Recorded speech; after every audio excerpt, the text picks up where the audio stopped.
afternoon, ladies and gentlemen, and today we are going to be doing an international flight from Montreal to Varadero, Cuba. So before I started my going live, I've already punched in the FMS and turned on all the lights. So now I'm just going to wait for the passengers to board the plane, and then we'll begin our departure. So without further ado, I'm going to load up Takeoff, and we're going to get that started. So CYUL, MUVR. We're going to be cruising this afternoon at 35,000 feet. Flight time is going to be about 3.5 hours. So aircraft 787-10. And it's only about 185 passenger space, so it's small. Alrighty, so Air Canada. And I've actually manually adjusted the weather to give it a challenge today. I want to see how I handle doing flights in a rainstorm. So we're gonna do that today to see how it goes. Montreal ground, Air Canada 779er. Could you please connect? Are we almost done boarding back there? So, in the We're meantime, still just boarding. for Let us know. and looks like it's coming much faster than usual. Sweet. And I'm just going for JetWay to connect here. There we go. Perfect. And departure to begin in roughly 15 minutes.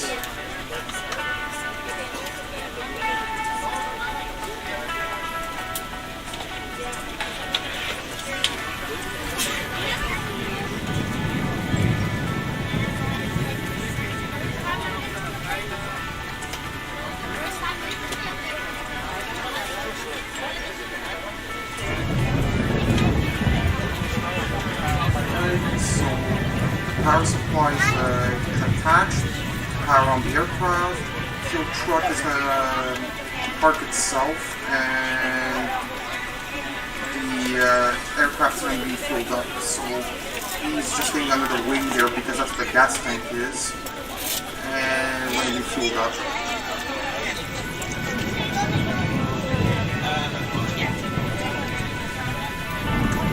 Montreal ground, Air Canada 779er. Send the catering truck. Air Canada 779er, the catering truck is on the road. Luggage drop. Montreal ground, Air Canada 779er. Please send the package. Air Canada 779er, package is on the way. Perfect. Let's be all loaded up.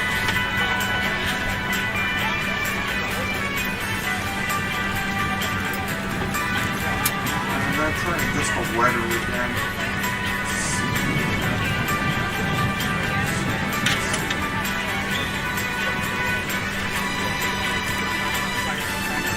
What, 13 degrees Celsius.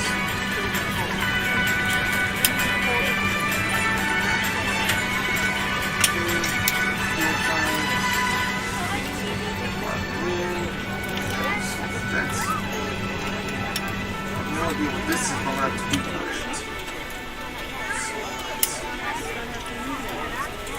Dude.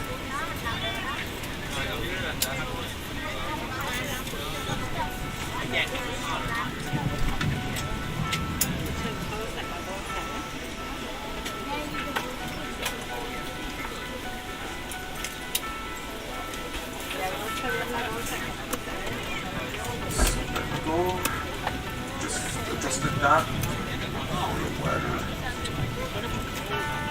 So now the aircraft is refueled. I'm actually going to turn off power supply. And I'm still waiting for some luggages and catering stuff to be loaded on.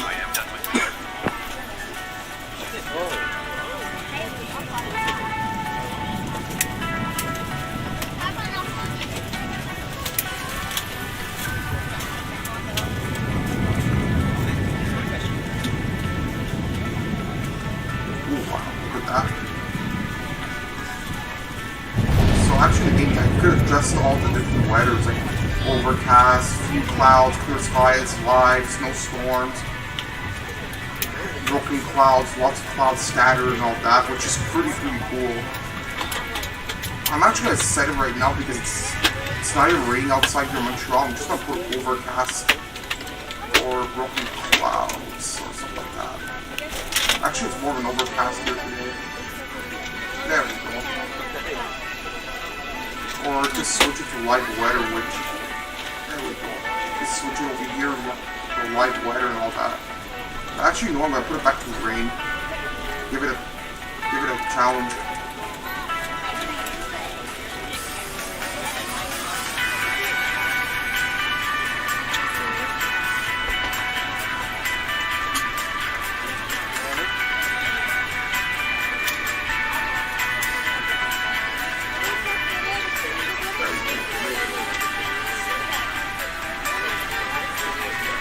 All that here, you can really adjust it. I actually want to put it to live.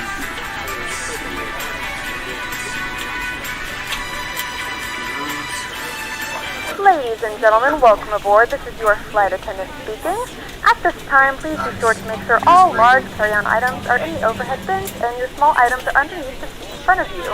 If you have any trouble or need any assistance, please don't hesitate to let a flight attendant know and we'll be happy to help you. After you put your carry-on items in the overhead bin and it is full, make sure you close it as a courtesy to other passengers. Also be sure that the aisle is clear and sit down so that way other passengers can get by you. If you are seated in an emergency exit row, please review the exit seating responsibilities and the safety card provided for you. Please make sure that you are able and willing to perform these actions. If you're not, please let a flight attendant know so that way you can be reseated. You are free to use your portable electronic devices during the boarding process. We ask that larger electronic devices are stowed once we depart from the gate. Thank you and welcome aboard.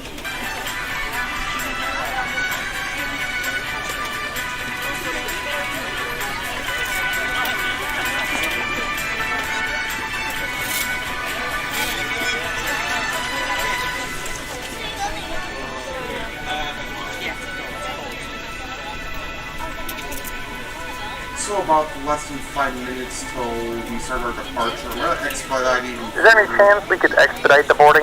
Okay, 3 minutes for me. See what we can do. No promises.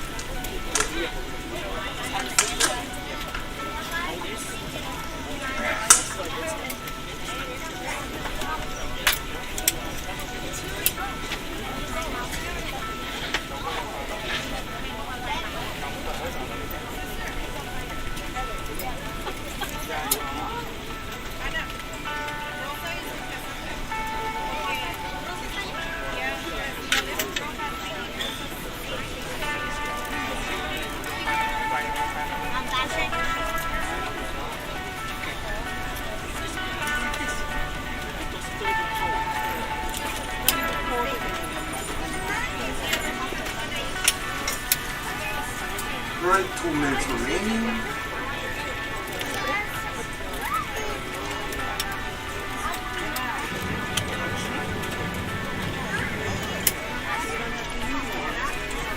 I still have my wipers on just in case there's some rain, but you know what? It's live. I'm actually gonna put it to full rain. And I'm gonna put lighting to about 70%.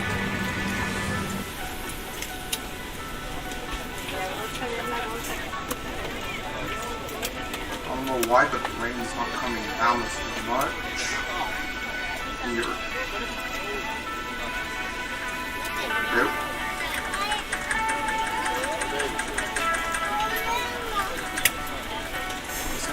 Storm.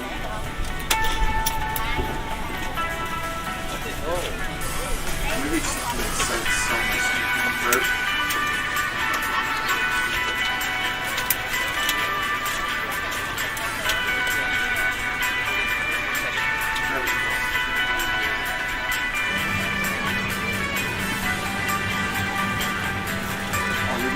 Actually, things like this. There we go. Looks like it.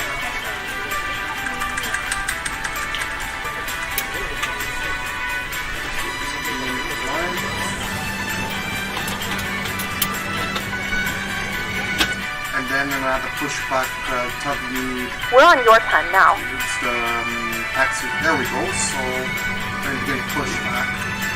Montreal ground, Air Canada And 779er, I'm going to release requesting the parking brakes so push back tug could Air Canada attach itself to the 779er, front wheels of the request aircraft. accepted. And then we're going to steer to the right. Good afternoon, ladies and gentlemen, and welcome aboard Flight 7799. Our flight time will be roughly 3 hours and 30 minutes. Now that the cabin door is closed, please make sure that all devices are in airplane mode and your large devices are now shut down and stowed. Please fasten your seatbelt and make sure that all tray tables and seat backs are in a full upright and locked position for departure. Cabin crew, prepare cabin for departure.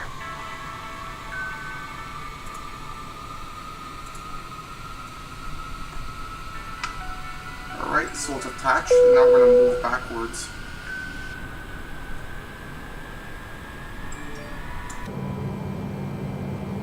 And off we go.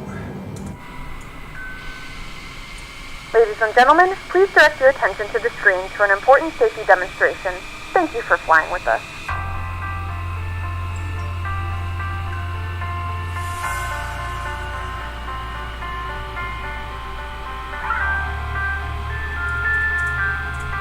Welcome aboard Air Canada. Bienvenue à bord d'Air Canada. Pour votre sécurité et votre confort, nous vous prions d'écouter attentivement cette brève vidéo. For your safety and comfort, we ask that you pay attention to this short video. Please place baggage in the overhead bin and heavier items under the seat in front of you. Veuillez ranger les bagages dans les coffres supérieurs et les bagages plus lourds sous le siège devant vous. En prévision du décollage, asseyez-vous confortablement, redressez le dossier de votre siège et rangez votre tablette. In preparation for takeoff, make sure you're comfortably seated with your seat back upright and tray table stowed. I'm just going to wait for the pushback tug to release itself, and I'm going to put back the parking brake. So For your safety, you must wear your seatbelt when the seatbelt light has been turned on, and we suggest wearing it even when the sign is turned off. Pour votre sécurité, gardez toujours votre ceinture bouclée lorsque la consigne est allumée. Nous vous conseillons de la garder attachée en tout temps, même après l'extinction de la consigne. Attachez votre ceinture et ajustez-la autour de vos hanches. Pour la détacher, soulevez la partie supérieure de la boucle ou appuyez sur le bouton. Fasten your seatbelt by adjusting it around your hips. To release it, lift the upper portion or press on the release button. Air quality is important to us. That's why we always ensure that you enjoy a non-smoking environment. La qualité de l'air est importante pour nous. C'est pourquoi nous tenons à vous offrir un environnement sans fumée. À partir de maintenant et jusqu'à ce qu'une annonce soit faite à l'arrivée, les appareils électroniques portatifs doivent être réglés en mode avion. At this time, your portable electronic devices must be set to airplane mode until an announcement is made upon arrival. The illustrated card in your seat pocket or magazine rack explains the many safety features of this aircraft. Please review it sometime before takeoff. La carte illustrée placée dans la pochette du siège ou dans le porte-revue explique les nombreux éléments de sécurité propres à cet avion. Veuillez en prendre connaissance avant le décollage. If there is a need to evacuate the aircraft, leave your personal belongings behind and follow the seat-mounted lighting in the aisle to the nearest emergency exit. S'il fallait évacuer l'avion, laissez vos effets personnels. Suivez l'éclairage des sièges côté couloir jusqu'à l'issue de secours la plus proche. There are 4 exits located on each side of the aircraft. All of these are indicated by a green exit sign. Please locate the one nearest you. Il y a 4 issues de secours de chaque côté de l'appareil. Elles sont toutes signalées par une enseigne verte. Veuillez repérer celle qui est la plus près de vous. Si la pression de la cabine change, un masque à oxygène ou une languette rouge tombera du panneau au-dessus de vous. Restez assis. Tirez la languette ou le masque vers vous. Utilisez ensuite la bande élastique pour maintenir le masque sur votre nez et votre bouche et respirez normalement pour activer l'arrivée d'oxygène. Mettez toujours votre masque avant d'aider quelqu'un. If the cabin pressure changes, an oxygen mask or a red tab will drop from the panel above you. Remain seated. Pull the mask or the tab to bring the mask towards you. Use the support strap to hold the mask over your mouth and nose. Breathe normally to start the flow of oxygen. Always secure your own mask before assisting another person. If there is an emergency landing on water, reach under the seat or beside your leg rest. Remove the elastic band if required. Pull out the life vest from the pouch. Dans le cas d'un amérissage, prenez la pochette contenant le gilet de sauvetage sous le siège ou près du repose-jambes. Retirez la bande élastique au besoin et sortez le gilet de la pochette. Enfilez le gilet. Fixez le crochet autour de la taille et ajustez la ceinture. Ne gonflez votre gilet qu'au moment de quitter l'avion. Pour gonfler le gilet, tirez la languette ou soufflez dans le tube. Slip it on. Fasten the waist clip and tighten the belt. Pulling the tab will inflate the life vest. You can also inflate it by blowing into the tube. The life vest should only be inflated as you leave the aircraft. If you need any assistance or have any concerns, please let one of us know. Okay, I think I can start accelerating. Si vous avez besoin d'aide ou si vous avez des préoccupations, adressez-vous simplement à l'un d'entre nous. Merci d'avoir choisi de voyager avec Air Canada. Thank you for choosing to fly with Air Canada.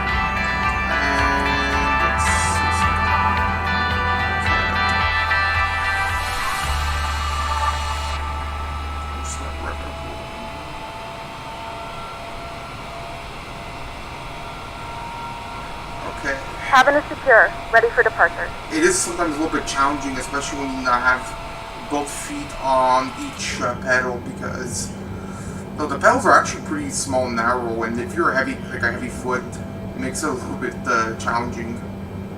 Okay, so we're going here. It's just my brake pedals are. I'm just gonna take my feet off of them if I can. Yeah.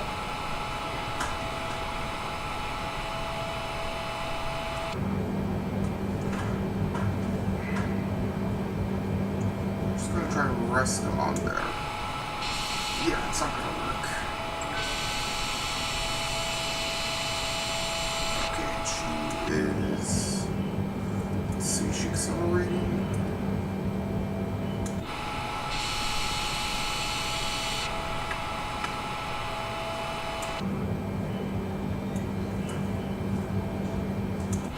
Okay, she's going a little bit. Okay, she's moving slowly, which that's not what's going on here, but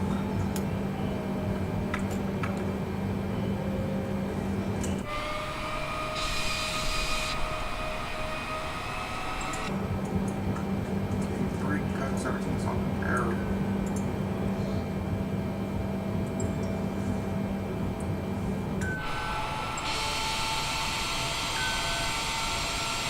Okay, we're moving. There we go.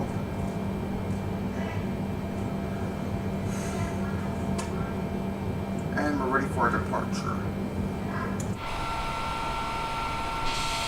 We just took our terminal right there, so that's great. Now I'm going to make a U-turn.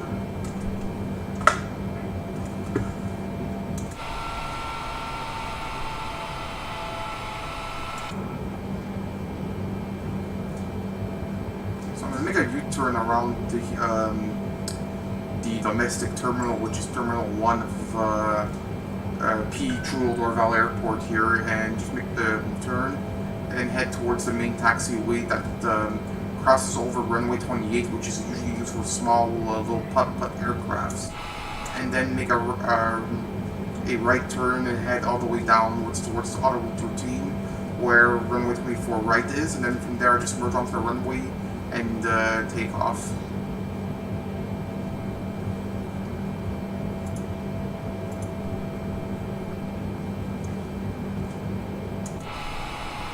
It seems very cloudy today, so hopefully once I'm up in the air it won't be that much of a problem.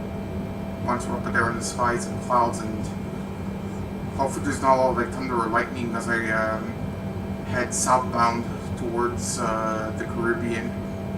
We'll see what happens. I mean, it's about a 3.5 hour flight, so anything is possible here, right?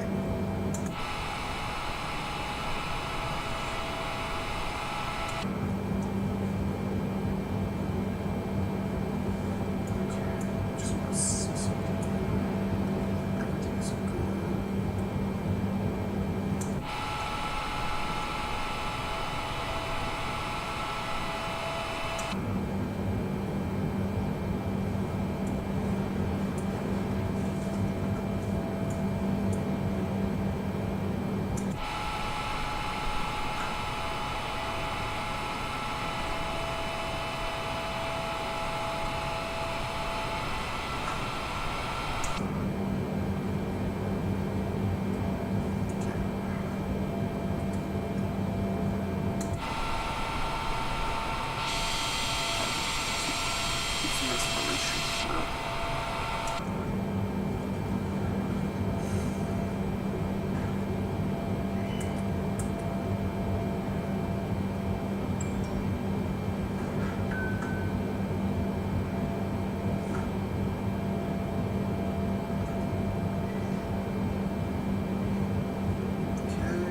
Start doing our little sharp curve.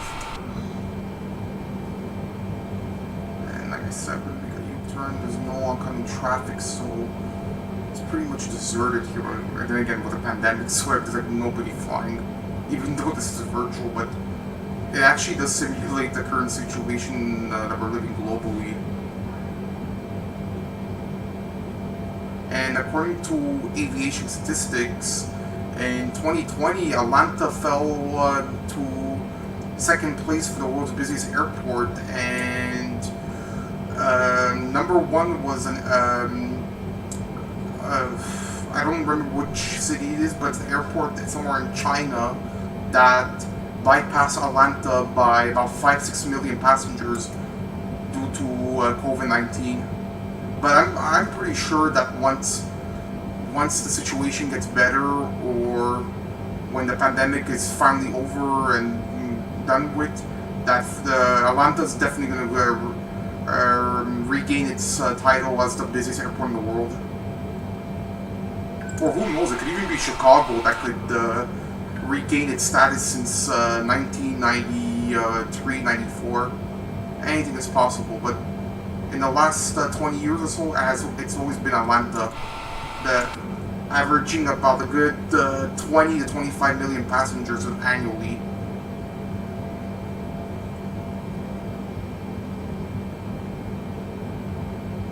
And here in Canada, the busiest airport is obviously in Toronto, and Montreal's airport actually is third. Second busiest is Vancouver. Once upon a time, we were the busiest airport in Canada when Mirabel actually had its international airport, but with a lot of political and land disputes, that was unfortunately torn down at the end of 2004, beginning of 2005. But Mirabel Airport is still used for commercial purposes. It's mainly freight and cargo that go there, and air carriers for mail like Caanda Post, Federal Express, UPS, and all that stuff. And once upon a time, there were about a good 6 to 8 runways there, and now they've only reduced to 2 runways. So basically, right now, Dorval Chulo Airport has become both a domestic, trans-continental, and international airport since 2006. And there's actually plans in the next 5-6 years now that they're going to be getting a train station at the airport, that 3 or 4 more additional terminals will be added, and I don't know how that's going to be possible with all the land, and unless we're going to have to close down part of the 520 or something. I have really no idea. I mean, mind you, Montreal is the capital for construction, so anything's possible. And if that's the case, I'm pretty sure they're probably going to add another runway or so. But in terms of additional runways, there hasn't been any talk of that as yet.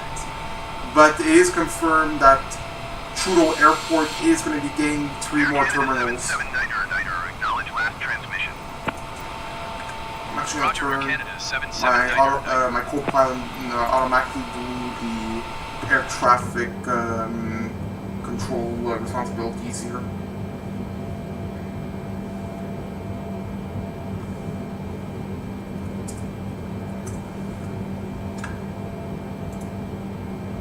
Alright, a big shout out to Stephanie from Rogers. I hope you're doing well, Steph, and thanks so much for watching. Alrighty, so I'm just going to put some more gas on here. These Thrustmaster foot pedals, they are fun to use, but if you're a heavy foot, it's a pain in the ass, so still trying to adjust to them. And I really hope that down the line with the throttle project that Thrustmaster came out with, that they do some updates for it too. visual check. Runways 1028 are clear, so I can cross there. Trying to keep this, okay, speed's at about 10 to 15 knots, which is where I would like to keep it right now until we hit, to where we hit the runway there. Since there's like barely any speck of rain on the ground, I'm gonna shut off my wipers in the meantime, but definitely once we get up in the air, depending if there's like little passing clouds or whatnot, because they announced rain overcast in Montreal, I am gonna adjust the flow of the wipers accordingly. Okay, so now we just passed the hangar for Caanda on this side there. I am going to do a visual check here on runway 6 left. It seems clear, so I shouldn't have to worry about any oncoming traffic. So I'm actually speeding a little. I'm going to reduce her to about 5% less N1. Okay, sharp curve here. We're going to be moving towards the other side, which is runway 24. Okay, the foot pedals are okay. Good.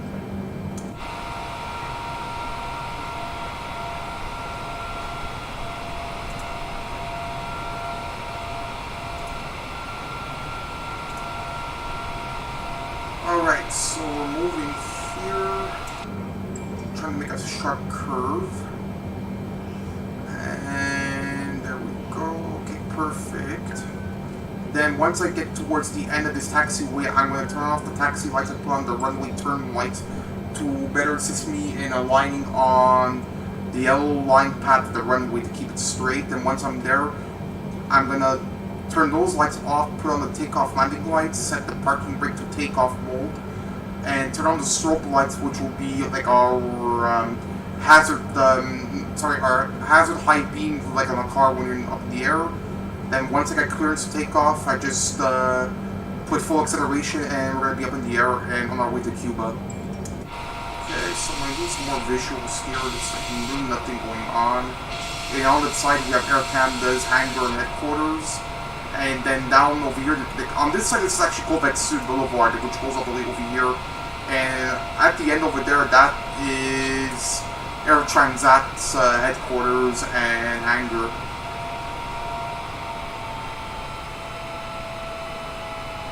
And then on the far distance here, that's Highway 13 on that side.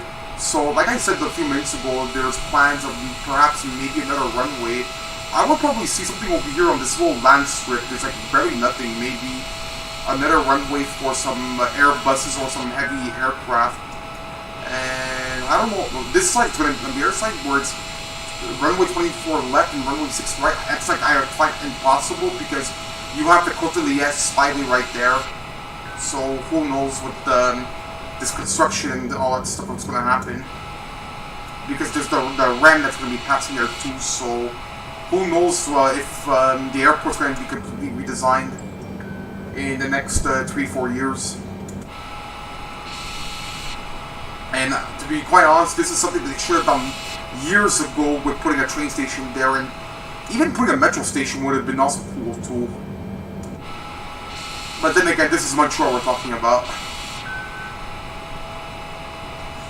Okay, I'm gonna put some more gas on you because you're going a little bit too slow for my liking. Alright, come on, let's get up here. Okay, where are we at? Okay, she's accelerating at about 5 to 6 knots, so fine, no problem. Just gas her up a little bit here.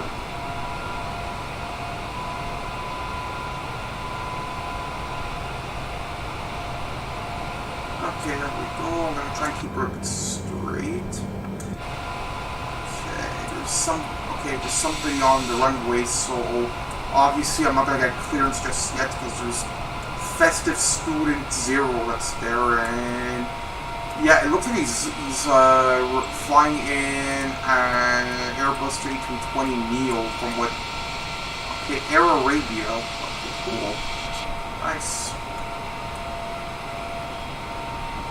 Okay, I don't know if this guy is just gonna troll me, which wouldn't surprise, because I mean, if he's sitting there, I mean, there's nobody else on the runway. Why hasn't he taken off yet? But yeah, this guy's definitely a troll. Typical flight simulator trolls, but what can you do? Okay, I'm turning taxi lights off. I'm going to turn the runway turn lights because I'm practically there on the side, and I'm gonna just apply the brakes here and stop short on this yellow line, which is the runway hold short line, to give at least a good 2-3 meter distance towards the other aircraft for oncoming traffic. So here we go, social distancing pilot style.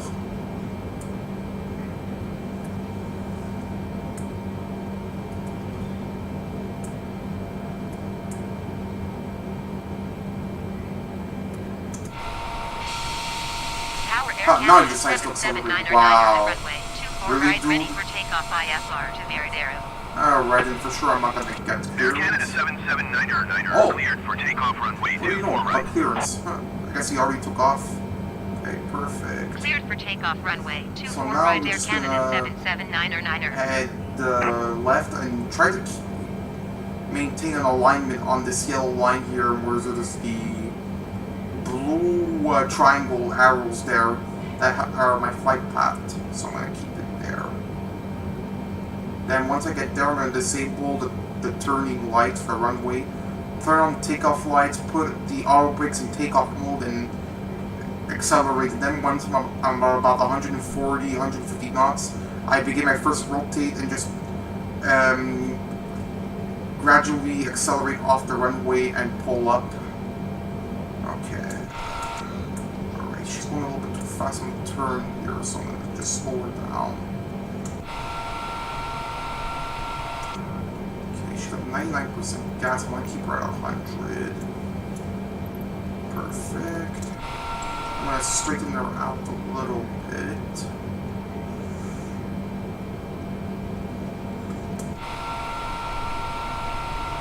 Okay, I'm going to stop her right there.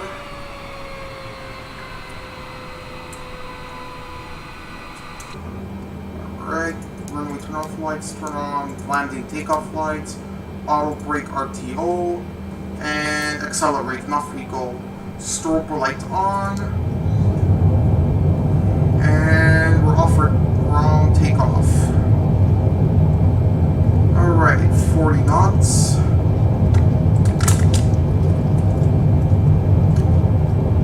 60 knots.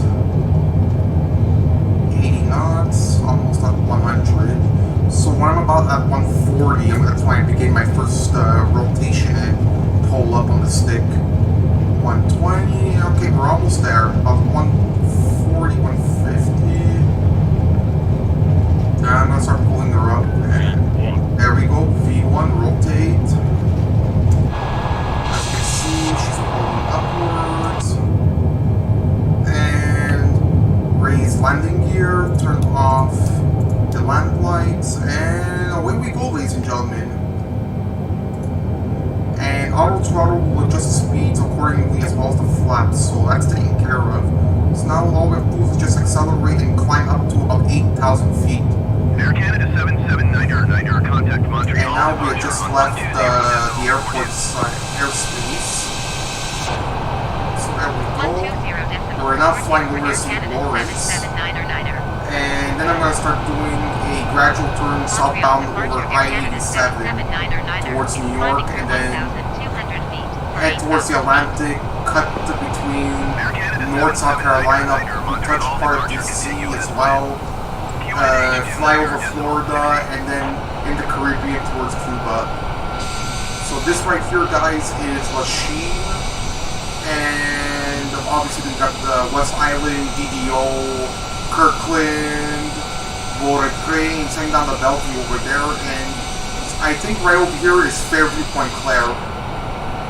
Okay, so we're getting pretty cloudy over here, and oh yeah, rain.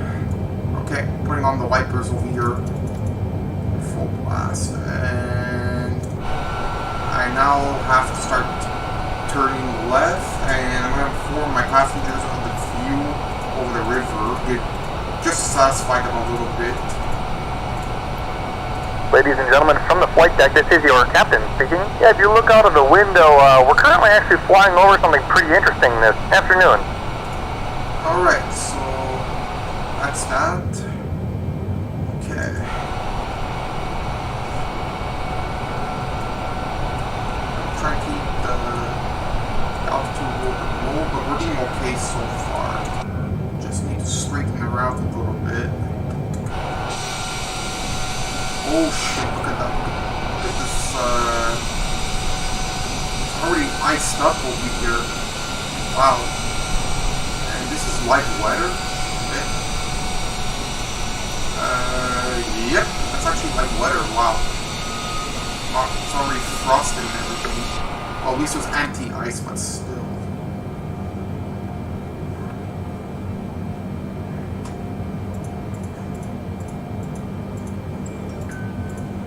Ladies and gentlemen, from the flight deck, this is your captain speaking. We'll be reaching our cruising altitude soon. Everything's looking good up here in the cockpit. Please let your cabin crew know if there's anything that we can do to make this flight a little better for you.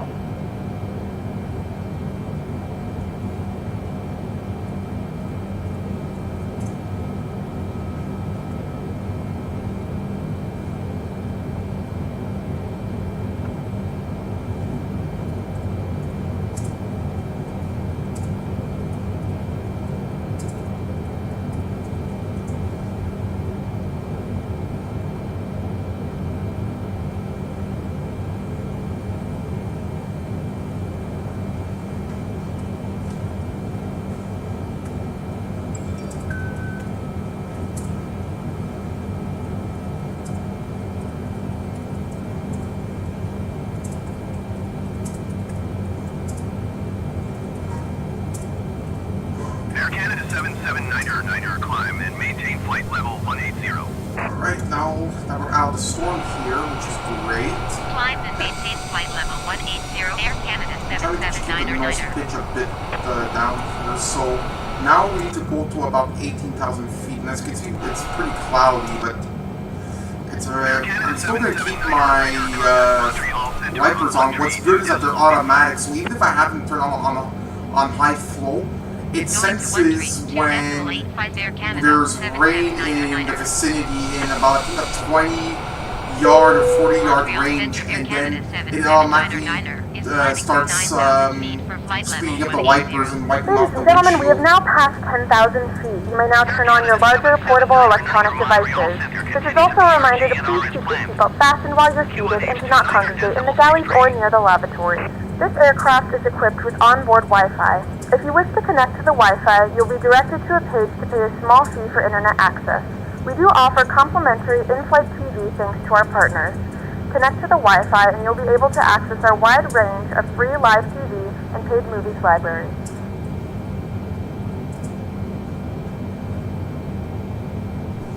Alright, so now most of the airliners, once you reach 10,000 feet, that's when you can turn on The airplane Flight has turned mode, off the fast and you seatbelt could sign. take Now off get your up and move seatbelt. around So the we're cabin. doing However, we pretty ask well that so you keep far. your seatbelt fastened when We're seated in almost at case of unexpected 11,000 turbulence. feet, and my nose pitch is a little bit up, but once you get to about a good, decent altitude or cruise altitude, your angle of attack will be around a good 5 degrees or less, but usually when you start your initial climb, it's always around 10 degrees or so. But sometimes it's always important, to keep it a little bit low, because when you have a higher angle of attack, it could be difficult when you're climbing or descending. So you have to be very careful with that, especially with huge aircrafts, especially a Boeing 747, which is the heaviest airliner aircraft, or actually the heaviest aircraft known to mankind.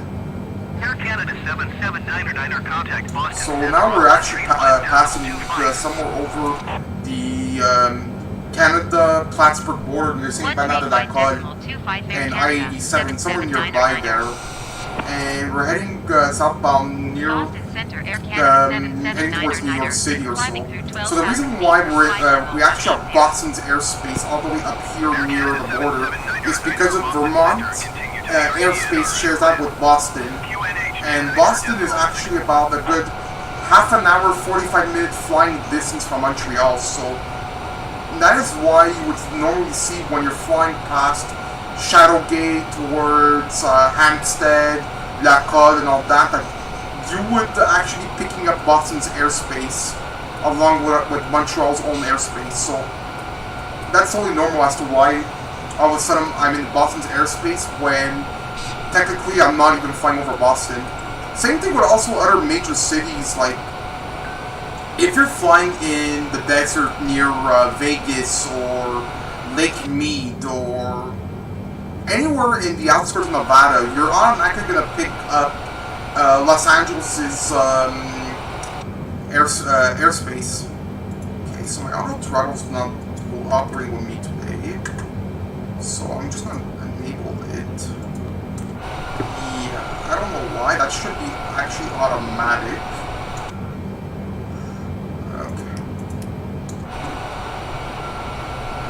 Why my throttle's being auto. Boston Center 7 is at flight level 385, descending 10,000 feet. Yeah, my auto throttle's not 7 cooperating Boston with me Center, for continue some as planned. reason. Don't know why, but it's strange.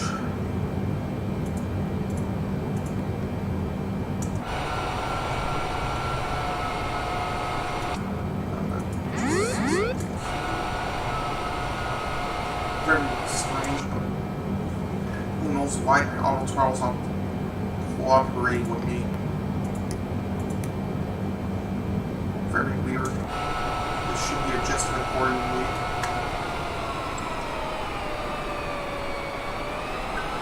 Yeah, my engines are not working. Very strange. Flight control.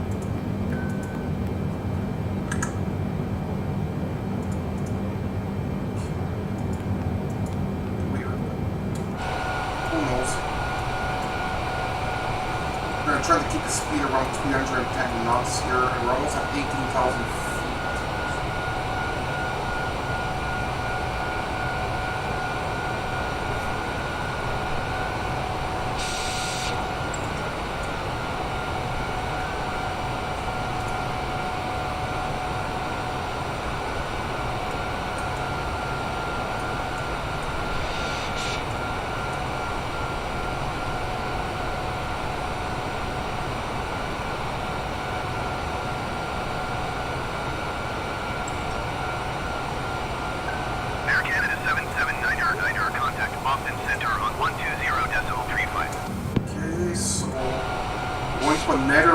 Airspace that's part of Boston, so as you can see, we're changing communication frequency to 120.35. Boston Center Air Canada 779er is at 15,600 feet, climbing flight level 180. I think Air Canada 779er Boston Center, continue to be RGNR as planned. okay, now our auto throttles just automatically perfect. Alright. This was like a little glitch or something. Now we're over almost at 18,000 feet. And let's see. Perfect timing, 3:33 p.m. Eastern Daylight Savings Time. Fantastic. Okay. So we still have a lot of climbing to do. I'm going to try and ask the control if I can go even higher, so I can get to my cruising altitude much quicker.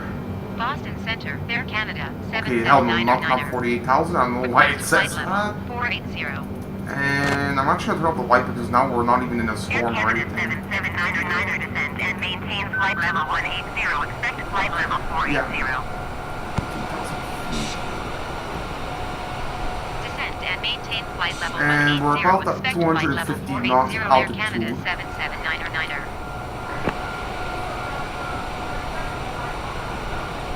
So usually in the aircraft, 1 knot is an approximate measurement of about 1.8 to 2 kilometers, give or take, somewhere along those lines.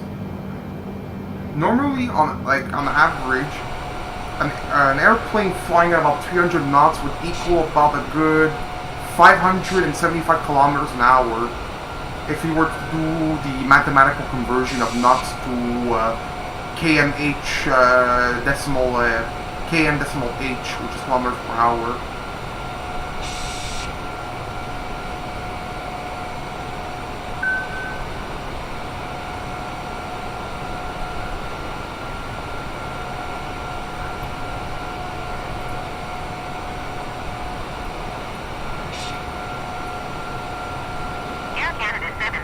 Okay, I'm almost 1,000 feet above altitude, assigned altitude here, so I'm going to try and keep her steady here.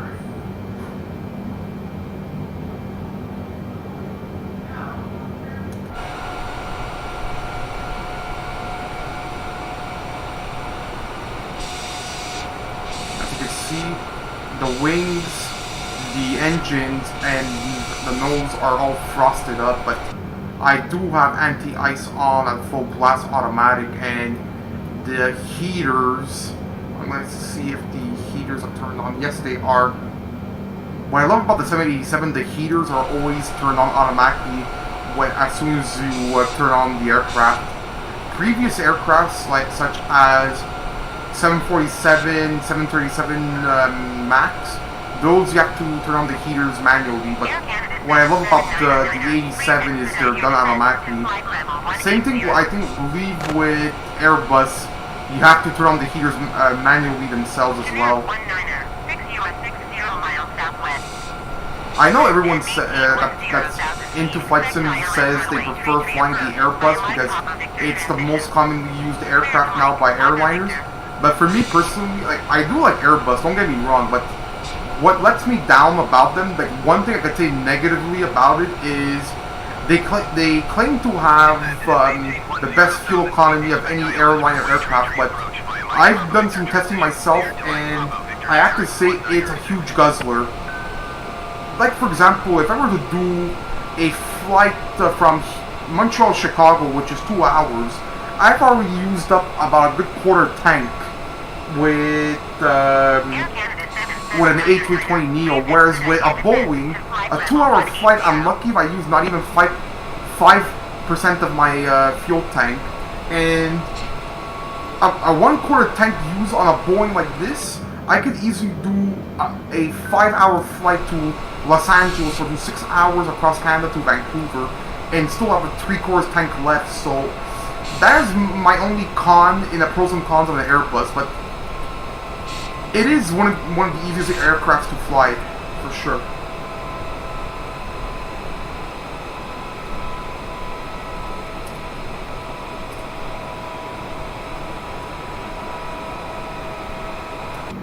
Okay, so we're still above the assigned altitude, but I believe once we get to a little bit further down in our flight, ATC should tell us to start it. Please expedite your descent to flight level 180.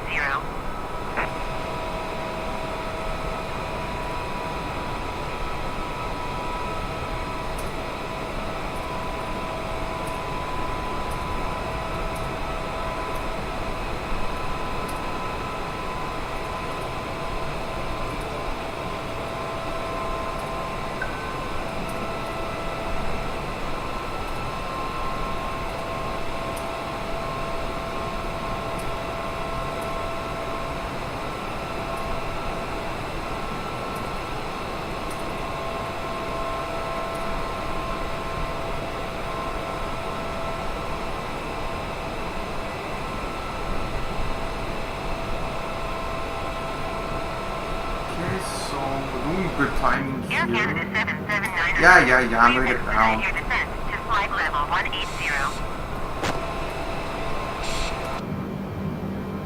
Okay, I'm gonna keep her steady here. Actually, I'm gonna jump back out here and see. I'm just gonna turn a little slightly to the right just to align with my flight path, but it's no big deal. I'm on the right waypoint here, and I think we're gonna be somewhere near Albany, New York, which is the New York State capital, and then probably closer towards Manhattan.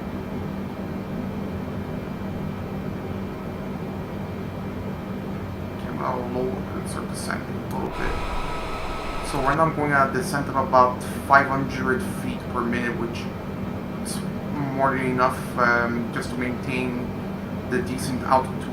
Usually air traffic control will let slide if you're 100 feet above or below, but if you're about 500 feet above or below your assigned altitude, they will keep pestering you until you maintain your assigned altitude. But again, like 100 feet, they won't pester you as much.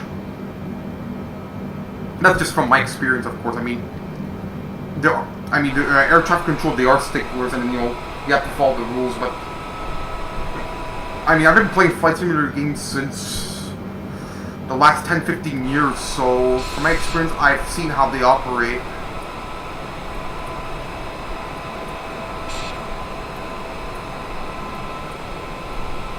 And I believe this is the first flight simulator game Microsoft's created where they have the Dreamliner aircraft, which is this one. Yeah, it probably makes sense because Flight Simulator X came out in 2006, and Boeing didn't release this specific aircraft until mid-2007, beginning of 2008, so it makes total sense. Because the previous version of Flight Sim for Boeing's was 737, the 47, and the 777. And then, of course, there was the release of Airbus.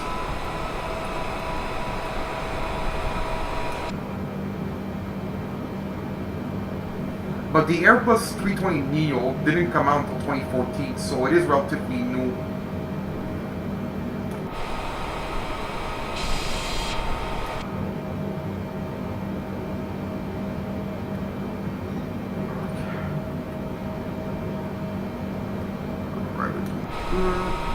I'm at my cruising airspeed 310 knots. Ah, okay, there we go. My altimeter was off, so I was actually way above. Air Canada 779er, contact Boston Center on 121.35. Going to 121.35, Air Canada 779er. Boston Center Air Canada 779er is out of flight level 185 for flight level 180. Hey, Michael Luca, how's it going there, buddy? Man, long time no hear, bro. How's life?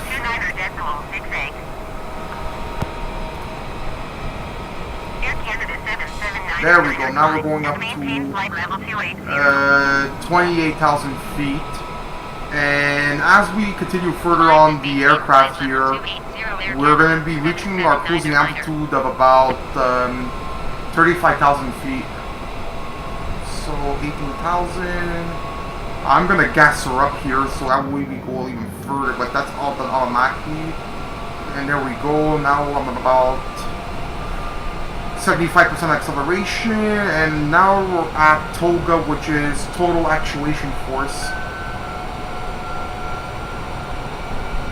And now we're going at a climb of about 2,500 feet per minute, so we're going to probably reach our altitude much quicker. Yeah, thanks for the compliment, Mike. Really appreciate it.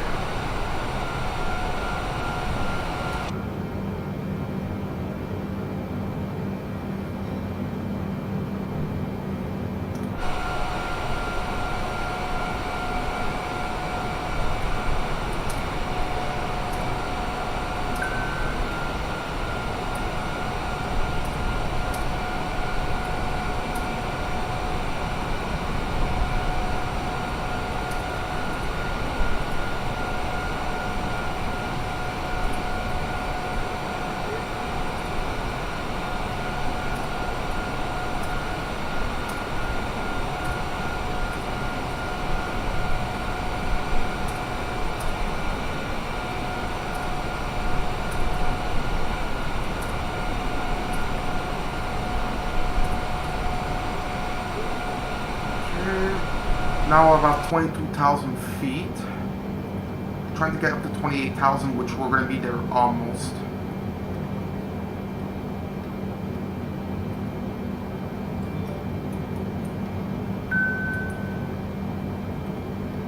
There we go. Okay, our angle of attack is a little bit out of sync here.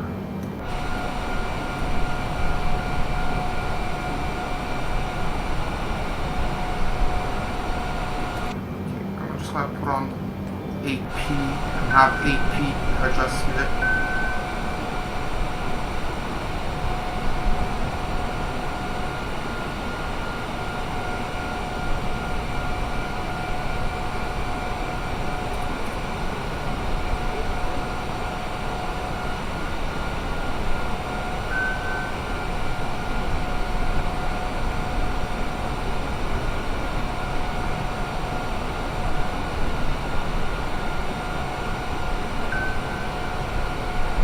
Okay, so now that it's just adjusted, then again there is a bit of turbulence too. Keeping and maintaining a good angle of attack is actually one of the most challenging things, just for me. Air Canada 779er, please expedite your climb They're to back flight in level line 280. here with the waypoint.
I'm actually going to put on the autopilot for now because my angle of attack is giving me a little bit of issues.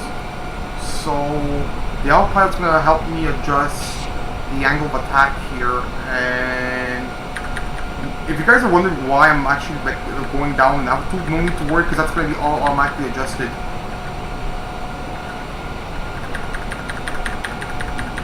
Turbulence does that sometimes, so I'm not going to worry about that much. But look at this beautiful clear skies here, and I believe I'm actually not far from New York City. Air Canada 779er, please expedite your climb to flight level 280.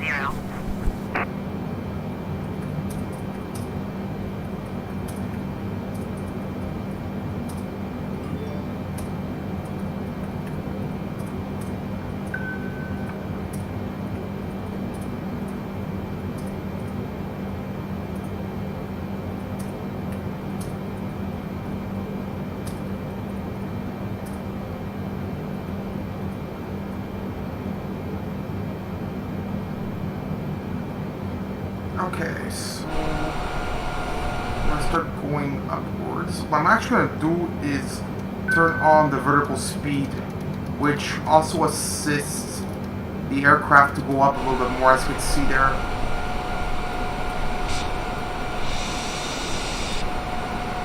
Air Canada 779er, please expedite your climb to flight level 280. And as you can see, the angle of attack is fluctuating. That's totally normal.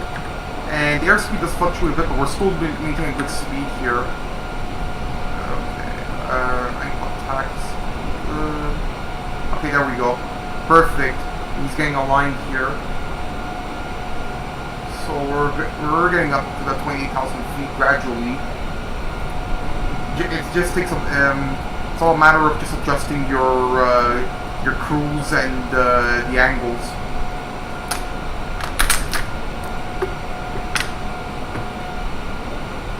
Also, FYI to all my fans out there, I'm actually planning, I'm probably going to wait till payday next week when I have a little bit of extra cash and see how much it costs on Steam. I'm actually planning on getting Train Simulator 2021 where you could navigate the different locomotives and trains, and I think I saw somewhere online there's a mod tool where you could ride the Montreal Metro and you drive it. That would be so cool. And there's also another simulator game called Ship Simulator, where you're a captain of any ship, and they even have Titanic on there, and they have the same simulation where you hit the iceberg, which is pretty cool. I might actually try those other two simulators later on too, and see how those are. Air Canada 779er is climbing through flight level 240 for flight level 280. And of course, I'm actually hoping that I'm pretty sure I do have all the requirements, but with time flying now, all these games were becoming very, very dependent on your graphics cards. So that's another thing I have to look into if I start downloading more games off Steam. I mean, then again, especially Flight Simulator is heavily demanding on your GPU. Like, they say you need at least a minimum of 4 gigs of video graphics memory, but to be quite honest with you, anything below 6 gigs is going to give you some teetering and some lagging. For me personally, I recommend at least 8 gigs DDR6 or higher. And that's why now all these graphics cards that are in short supply now have at least 8 gigs or more. And one thing I don't understand why is the NVIDIA's RTX 3060 includes 12 gigs and the 3070 is only 8. Could someone out there please explain that to me? Unless the 3070 is overclocked to work at a memory clock of 12 gigs, and then of course you have the 3090, which is 24 gigs, and on AMD's side, they just released about 2 weeks ago the 6700 XT, which is 12 gigs, and then the 68 and 6900 is 16 gigs, which is still amazing. But I'm a little bit puzzled as to why NVIDIA decided to give the 3060 12 gigs and 3070 is only 8 gigs. But who knows? Maybe there's something in the 3070 that I didn't catch. I mean, NVIDIA has always been the highly recommended for video encoding or Photoshop and stuff like that. And of course they do have ray tracing and DLSS, which I don't believe AMD has something like that. But one thing I love about AMD is their new Navi chip, which makes the performance of the graphics cards very, very good. And in terms of the CPU war, I still have to give it to AMD, since last year they still, to me, I still declare them the winner. I mean, Intel did have a major setback in 2020, but they did come out with the 11th gen CPUs. They are still good, but they don't compare anywhere close to AMD's. I mean, for gaming right now, AMD's still outperforms Intel. And of course, AMD has always been, for the last several years, the CPUs with the most cores compared to Intel.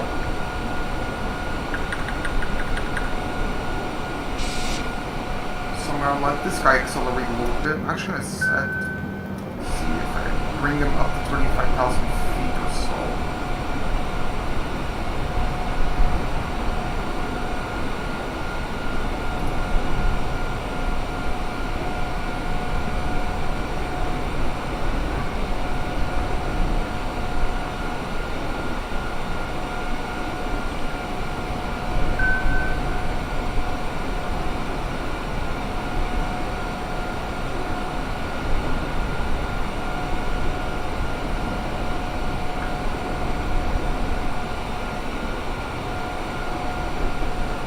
So we're about 25,000 feet, but I want to get her even higher, which I'm actually going to put on the vertical speed to give her some more torque here and some power. Okay, there we go.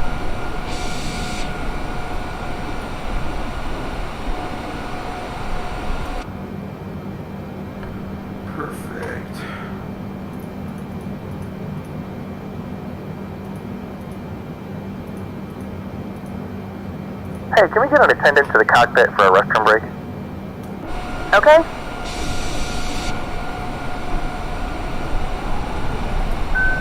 one cool thing I'm actually going to show you guys on PackX, it also simulates random people on board your plane, like in terms of like passengers. So on the far left over here, this is first class. Then you have business class. You have economy plus, and then your economy. Like this is all coach.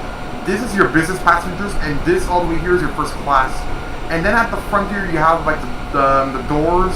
You have washrooms on each side, and then there's where you see like the fork and knife logos. That's where the food is stored and stuff where the flight attendants go. So here, like on these little white dots, those are your stewardess and flight attendants that go up and down the aisles. And then you have a list of like, these are all random characters that are your passengers on the list. So like for example, I take this random character here, Connie Carroll. She's boarded the trip for vacation purposes. It shows she's sort of hungry, not that tired.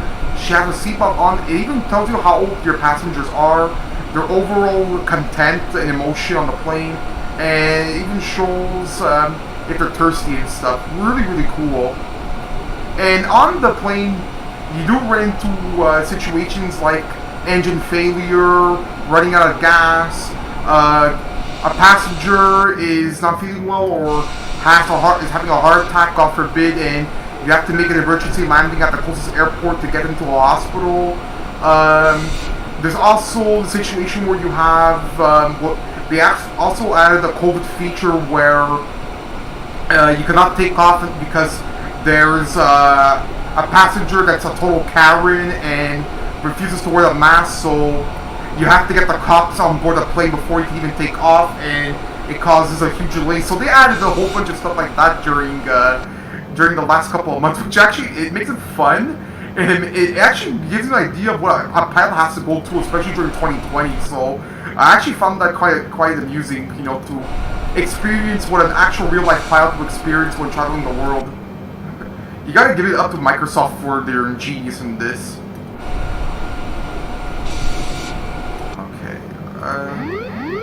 Okay, so that beeping sound just actually means I just disabled the autopilot, so I'm gonna try and get her up to about 28,000 feet myself. Okay, so I'm about 26,000. And we're over a bunch of clouds here, and there's something on that here. I have no idea where we are flying to. Somewhere in New York, I would say.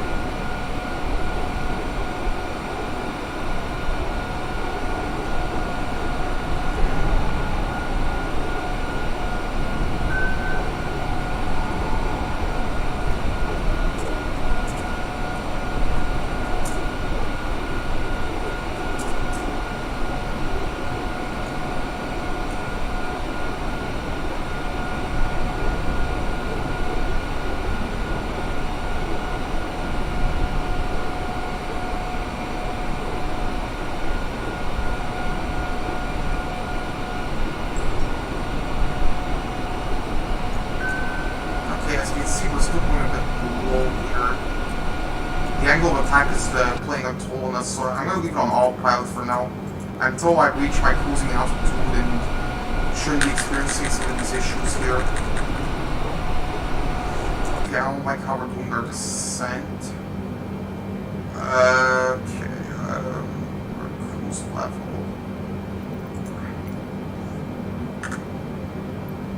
I'm actually going to try and keep it. Boston Center, Air Canada, 779er. Yeah, I'm at 43,000. Request flight level 430. Air Canada 779er, climb and maintain flight level 280. Expect flight level 430. Yeah, there's no way I'm going to get this up to 43,000. Usually the peak altitude is about 38, 39,000, but I must have pressed the buttons too much. Air Canada 779er. Yeah, I'm still trying to get her up to 28,000, but you know what? Let's do vertical speed.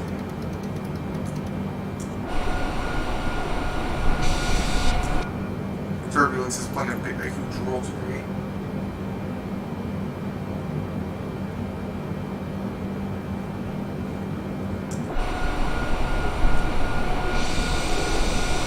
My aircraft is still frozen ice here, as you can see on the wings, and these little compartments here, this is, hold on a second. Not to my head here, just look. Okay, that's the compartment for my landing gear, or it's the fuel tank. The fuel tank is under there somewhere, underneath. So as you can see that all the turbines and propellers are frozen tightly. The wingspan is frozen ice wall as a nose pitch. In a few moments, we'll be starting our in-flight service. We will be serving complimentary drinks and snacks. So now right now my flight back for our list of complimentary and premium drinks. Premium drinks are available for a small charge. Please note that we only accept credit cards. Right now we are currently 4 p.m. Eastern Daylight Savings Time, and the time zones in the game are authentic as well. So depending on which time zone you're flying in, it will adjust according to GPS, and it uses your Wi-Fi to determine geographically where you're located in the game.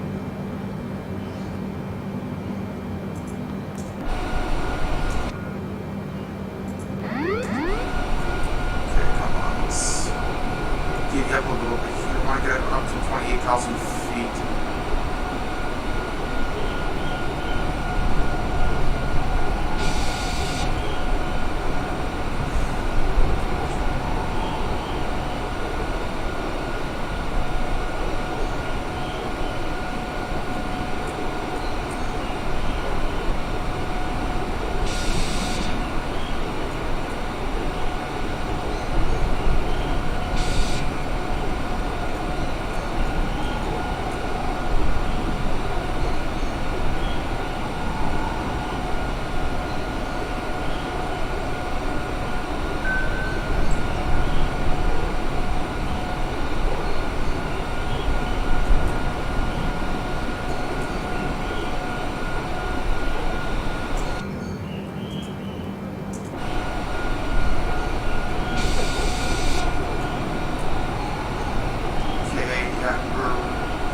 Some turbulence here, as you guys can see. We're fluctuating big time in our altitude.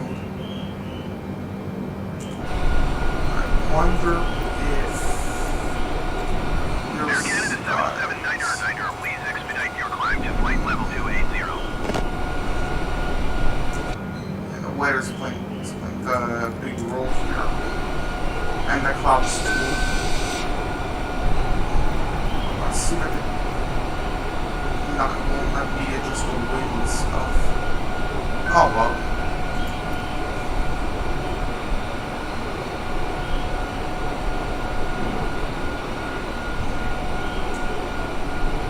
Air Canada 779er, contact Boston Center on 1 I'm gonna actually try and just customize the weather and put the skies up here and see what happens here. Boston Center Air Canada 779er is at flight level 260, minus flight level 280.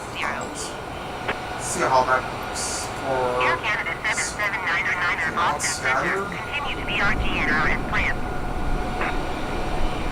Okay, I have no idea where we're flying to right now, but somewhere. Air Canada 779er contact New York Center on 132.6. Somewhere around there, I guess. Going to 132.6 Air Canada 779er. Okay, and now make a slight turn left. New York Center Air Canada 779er is climbing Okay, to now we're flight in New level York's airspace. 260 from flight level 280. We're a couple miles from New York City. Air Which is Canada pretty cool. 779er, New York Center, continue to be RGNR as planned.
I'm actually a believer on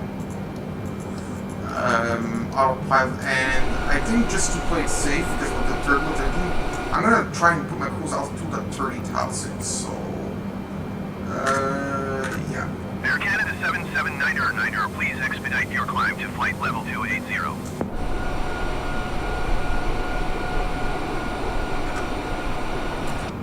New York Center, Air Canada 779er. As you can see, there's a lot of turbulence here, but my passengers are very, very Air Canada satisfied. 779er, climb and maintain flight level 280. Expect flight level 330. Climb and maintain flight level 280. Expect flight level 330. Air Canada 779er.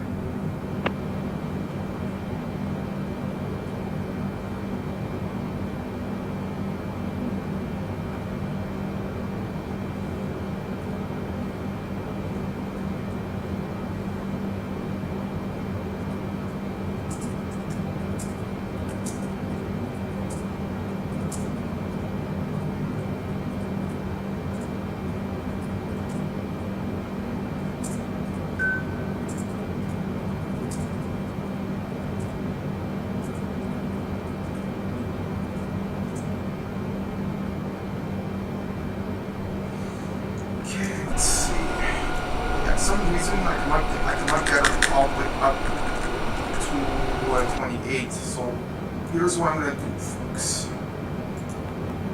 We're gonna increase the speed a little bit.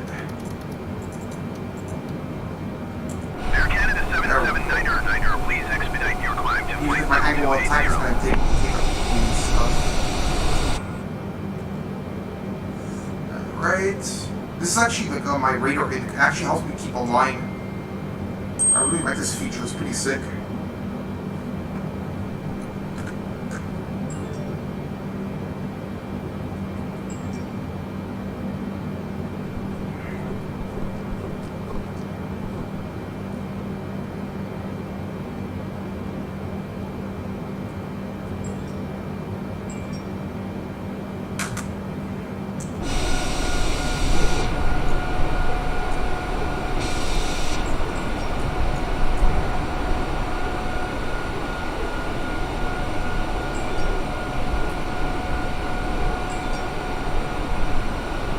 We're at 27,000, which is good. I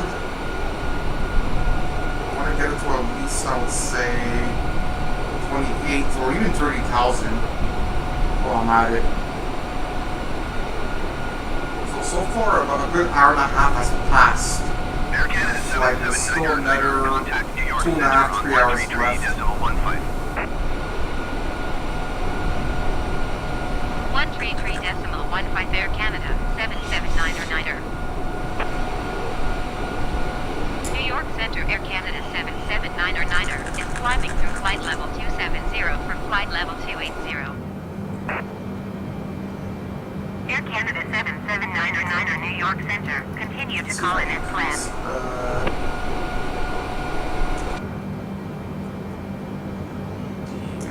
Flight speed a little more.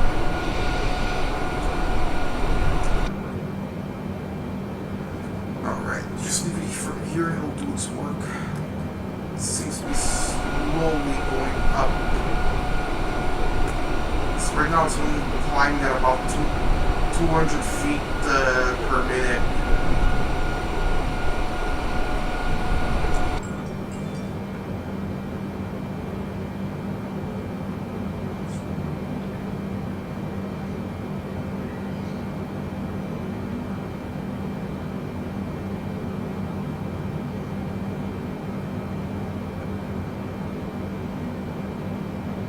Air Canada 779er, please expedite your climb to flight level 280.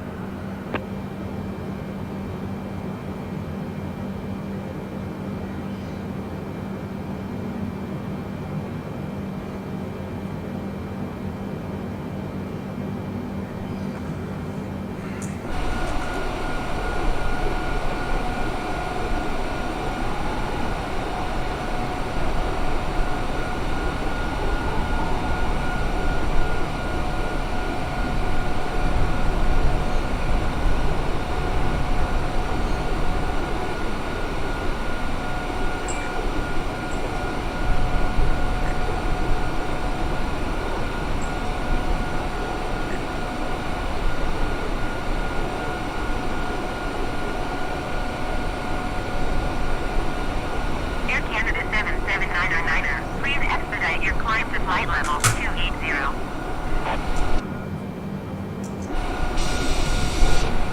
Okay, so it looks like we're still having a little bit of issues here, trying to keep it up. You know what? If that's the case, let me try to lower it to 25,000 feet or something. New York Center, Air Canada 779er. Request flight level 230. Oh, so we're actually flying over New York, New Jersey right now. Delta 507 UR3, 6 miles west. Descend and maintain 7,300 feet. Expect ILS runway 22 right approach. 5 AGNSS transition. Cleared to AGNSS. Okay, so we're not off of an airport, probably either Air Canada New York, 779er Philly, descend and maintain flight level or 230. New York, New Jersey.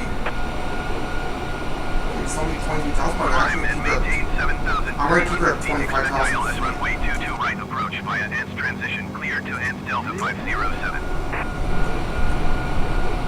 Descend and maintain flight level 230 Air Canada 779er. Air Canada 779er. Contact New York Center on 124.625. I don't like this angle of attack. It's not good. Going to 124.625 Air Canada 779er. New York Center Air Canada 779er is at flight level 255, descending flight level 230. I hate Air this Canada the angle of attack 779er sometimes. New York Center. Continue to call in as planned.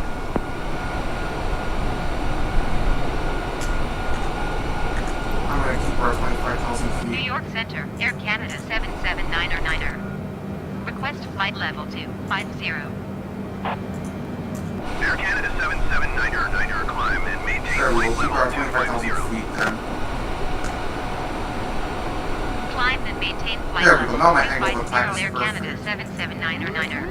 So I shouldn't have any issues flying her now. Sometimes when you're at a higher altitude, it is a pain in the ass to fly.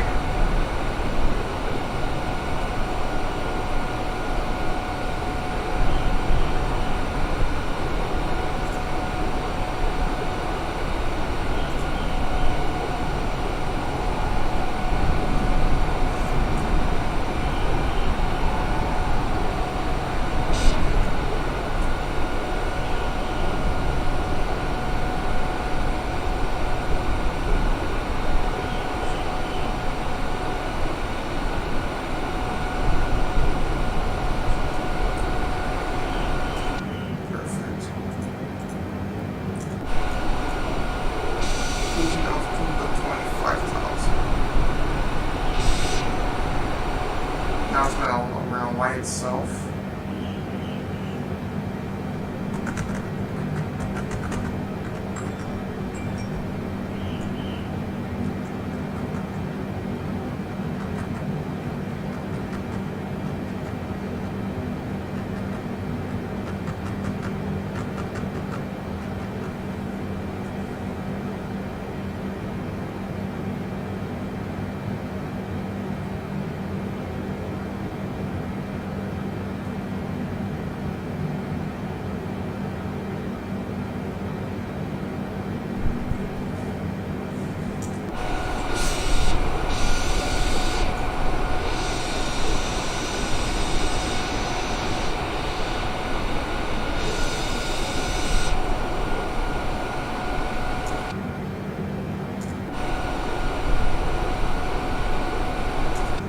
Okay, I don't know why. It's just Air Canada 779er, you are 900 feet above your assigned altitude. Descend and maintain flight level 250. Descend and maintain flight level 250 Air Canada 779er.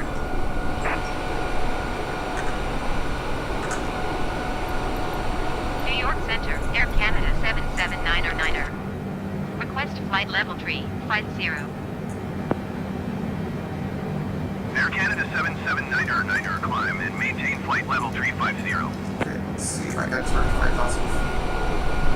Climb and maintain flight level 350 Air Canada 779er.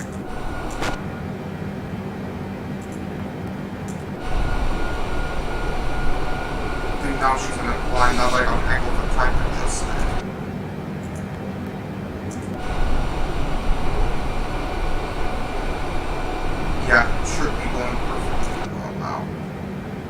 5,000 feet.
So we're almost at about 30,000 feet here, and right now we're flying over Pennsylvania. It's not far from Philadelphia actually, and more to like towards, if you continue a little bit more southbound, not far from Washington DC.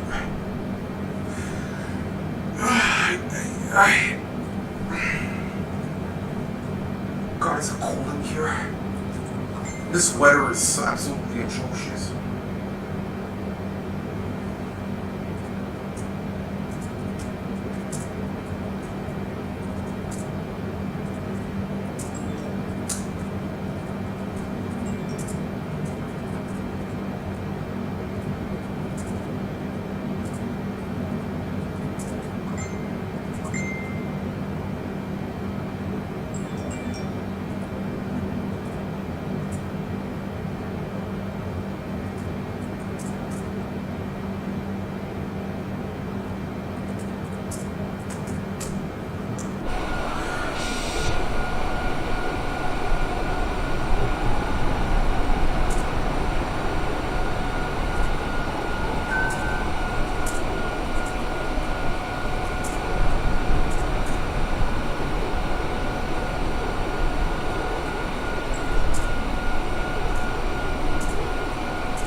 Air Canada, 779er.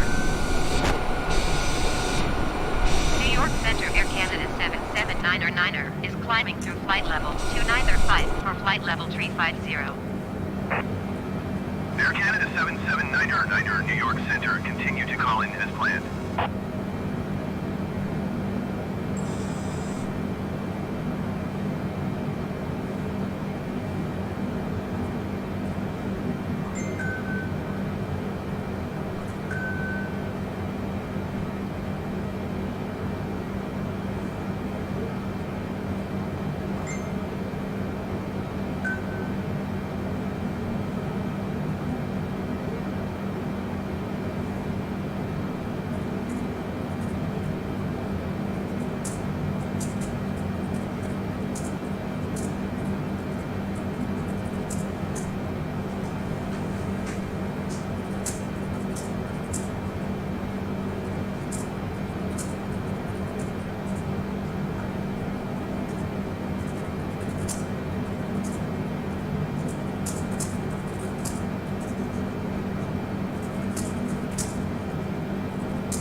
So we're still over Penn State here, somewhere in the outskirts, or probably the suburb areas. If I look over here, there's like a lot of houses and highways, interstates, and all that. So probably in like the suburb area of Pennsylvania.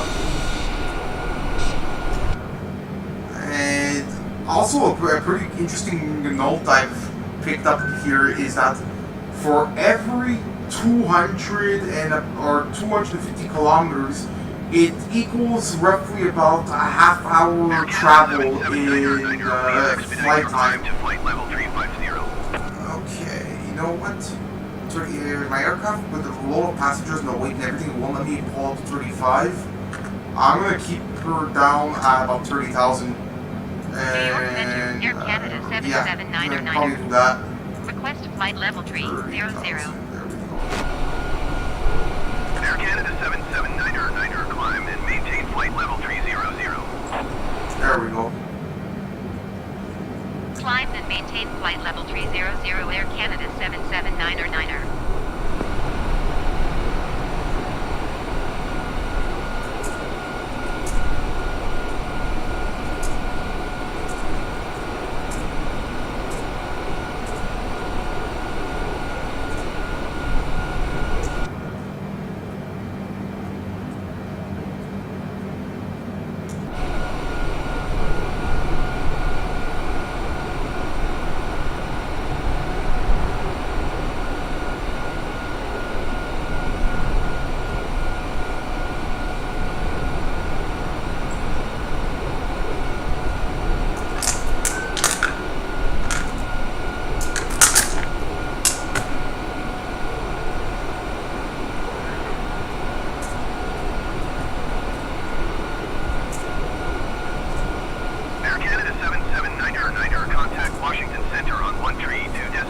We're heading towards DC in terms of the flight plans. We're in DC airspace. Going to 132.525 Air Canada 779er. Washington Center Air Canada 779er flight level 300. Air Canada 779er Washington Center continue to call in as planned.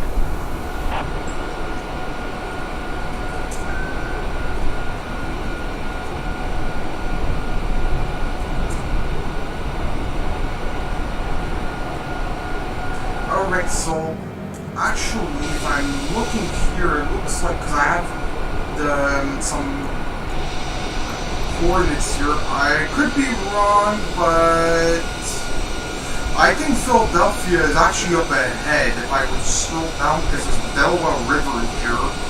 And let's see, somewhere around here, I have PHL as my waypoints, and that's Philadelphia International, so I'm probably somewhere near Philly. And another half hour or so, we're probably going to touch down on the nation's capital, DC.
Okay, so let me just see here. So I'm over like a big lake over here. I don't know if this is a Mississippi River or Delaware or some big river, or actually no. If DC is a couple of miles south, then I'm probably flying over the Potomac, which is the river that crosses over DC, facing the White House and all that. So I'm probably around there. Actually, that's actually one city I've yet to fly to is DC. I did do it once, and my plane was actually shot down because in DC, in Washington DC, ever since 9/11, there is strict rules on where you fly in above air in Washington, and if you're flying your plane near or close to the White House, the Capitol, any of the monuments, and especially the Pentagon, the Secret Service will automatically shoot your plane down and crash. So it's very important when you're flying over DC, you have to fly at a really high altitude and be out of the Secret Service's radar, because if you are, well, let's just say that it's nice knowing you. But in real life, that's actually the real thing, to be quite honest.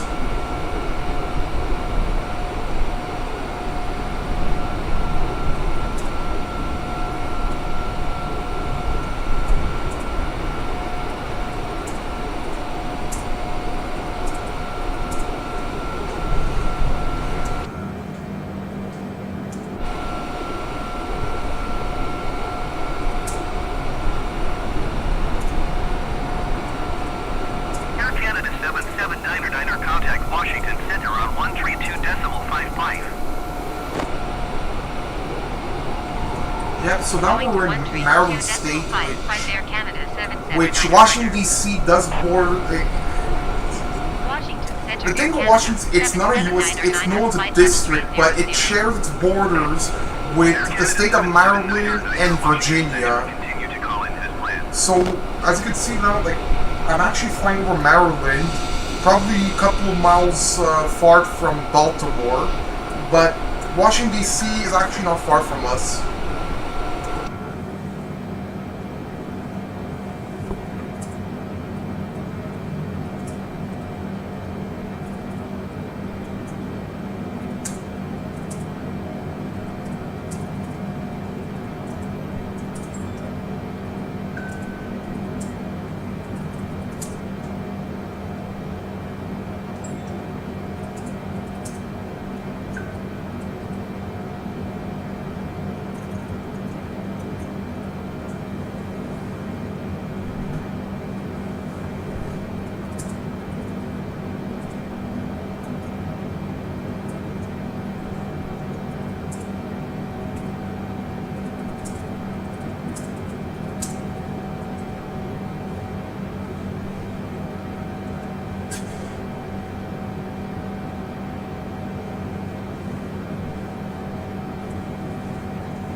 So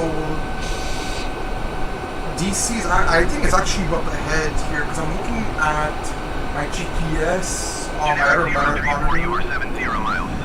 and it actually looks like it. 0,000 feet, expect ILS runway 27 left approach by Charlie Yankee November transition. Clear What to Charlie beautiful Yankee weather November. down here. If only the weather was like this today in Montreal and now.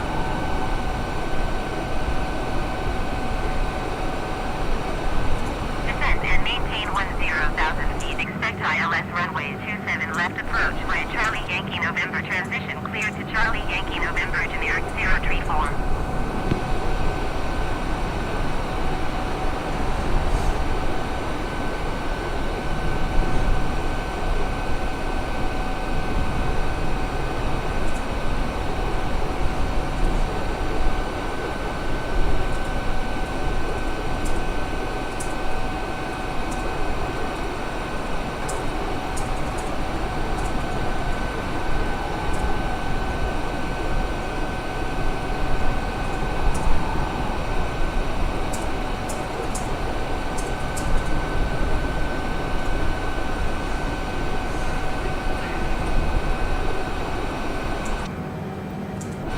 I really don't know why we're going a little bit high in altitude. Oh yeah, there we go. The altitude hold switcher, I think. Yeah, it's... There we go, it's gonna get back there. Oh, okay, we're just turned. Perfect. And yeah, this is the Potomac over here. Perfect.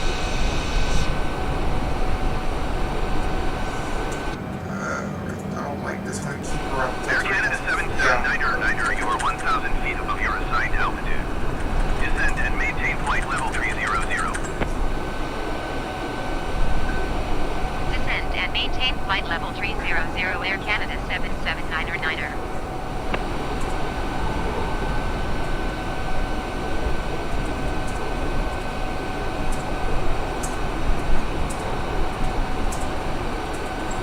Generic 03 for contact Washington Center on 132.05.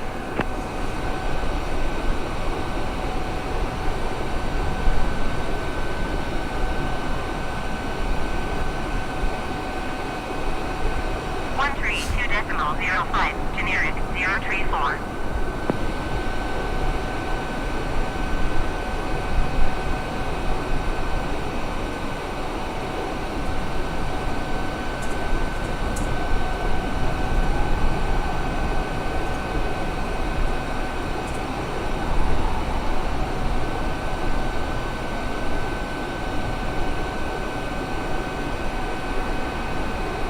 Air Canada 779er, please expedite your descent to flight level 300. Okay, so I'm trying to keep her down at 30,000 feet.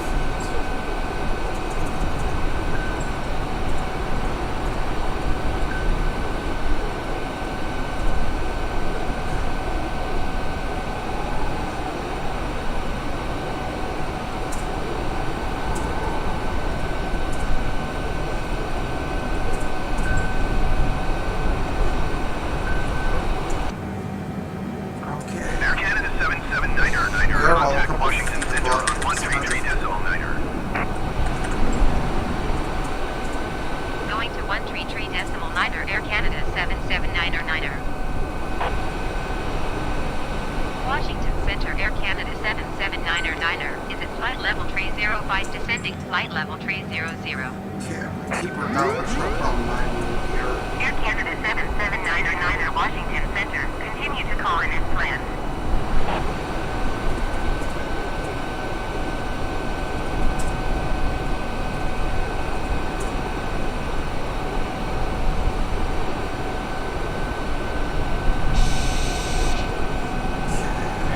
I'm trying to keep her down 30,000 feet. And just about better.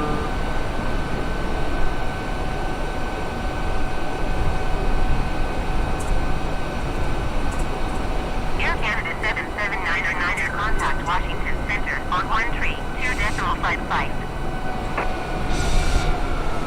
Okay, and actually, I think, I don't know if this for is Air Canada 779er. Andrews Air Force Base over here or something. Washington Center, Air Canada Seems to be the Air Force Base right 779er, here. out of flight level I don't know if this is 305, the Air Force flight Base level where 300. the President travels to, but there's a lot of Air Air Force Canada bases around there, of 779er, course. Washington Center, Near DC. continue to call in as planned.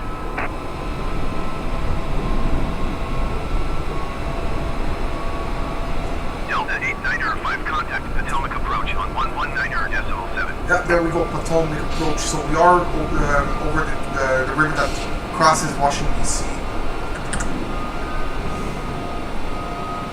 Going to 119.7, Delta 89er, 5.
sucks.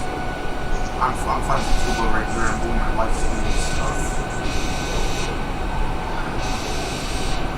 Yeah, trying to make some money on here, hopefully.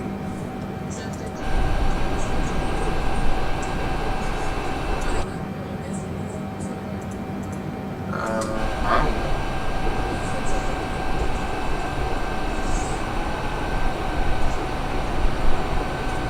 Generic 1 kilo, Mike, you are 63 miles southeast. Climb and maintain 8,100 feet. Expect vectors, visual runway 34 right approach.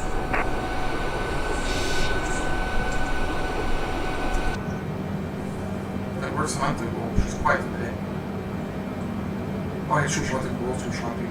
Climb and maintain 8,100 feet. Expect vectors, visual runway 34 right approach. Generic 1 kilo, Mike. That's all I can do right now.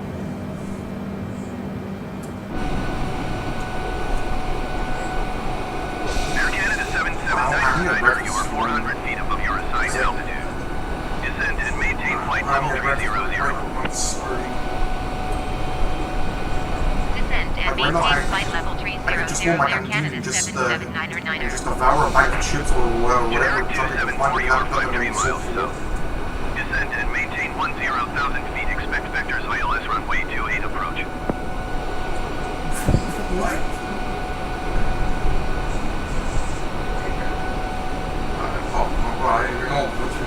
Descend and maintain 10,000 feet. Expect vectors ILS runway 28 approach. Generic 274.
Generic 274, you are 50 miles south. Descend and maintain 10,000 feet. Expect vectors ILS runway 28 approach. If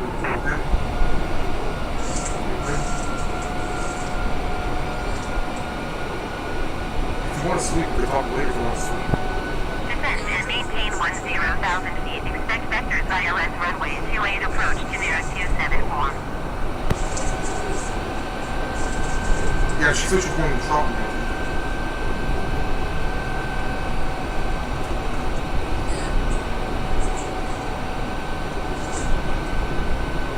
Did you have caffeine or coffee or anything? Next week's stress. You have melatonin pills. Try popping one of those. Do you have melatonin pills? And that doesn't make it up.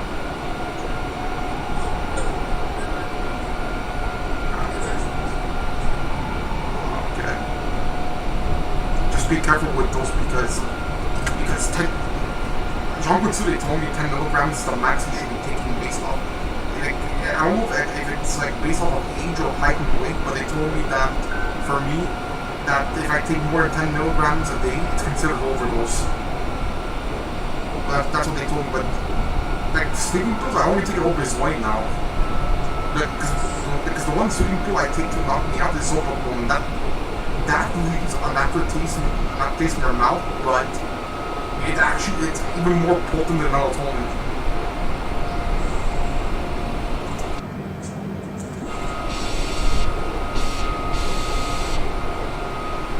But you know how they say, like, never drink anything that's acidy before bed because you're gonna get acid reflux. But believe it or not, like, I noticed that if I take that pill with orange juice, it actually kills the aftertaste completely.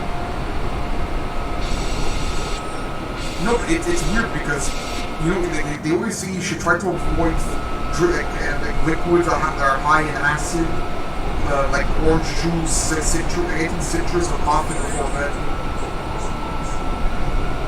Why? Because of your acne or something? You're allergic.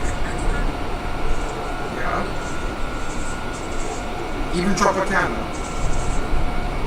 That's weird.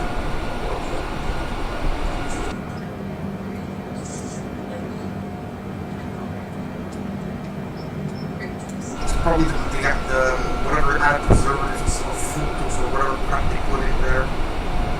It's gotta be a chemical or something your body's not used to. Did you and your sister ever go for like an allergy test or something? That's weird. So it's probably an intolerance. That's really weird.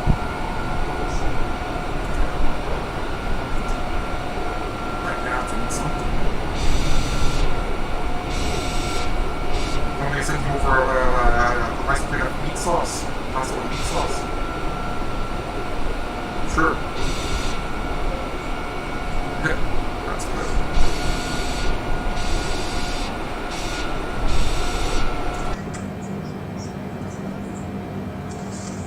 Alright. Okay. I'll just pretend I didn't hear that. I'll just pretend I didn't hear what you just said.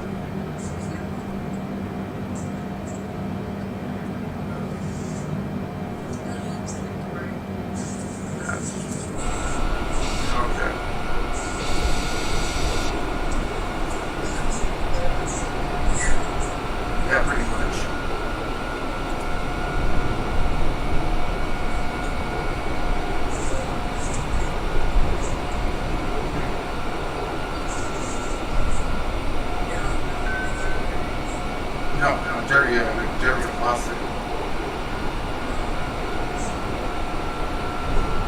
20 bucks says we come back on FaceTime to be farting his ass off because that was what he ate for supper. No, but there was one time, okay, this was before COVID, it was me, him, and Sam, we were in the metro, on our way back to my place. He lays a bomb in the it stank up the whole metro car. Luckily, there was nobody else but us three in the metro car because it was like toxic gas. It was so bad. It was so bad that I was actually throwing. I'll throw up practically.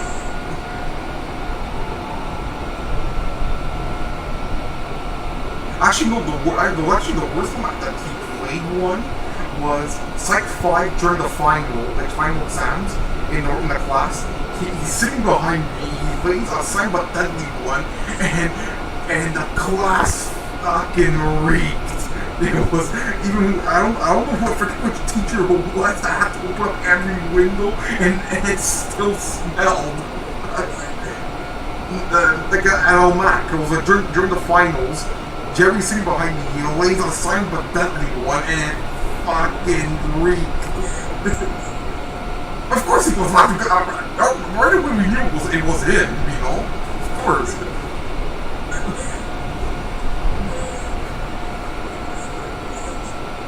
Yeah, it's Jerry, of course.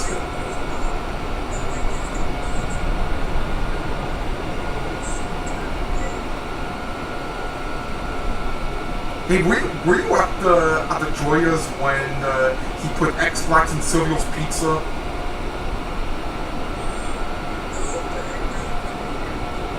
Okay, well, I don't know what, because obviously, it's either, usually Silvio does something stupid, right, like usual, right?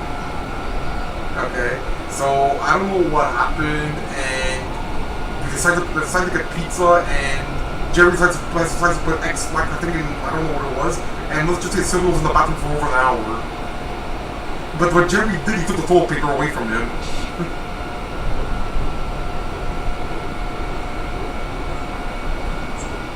I know.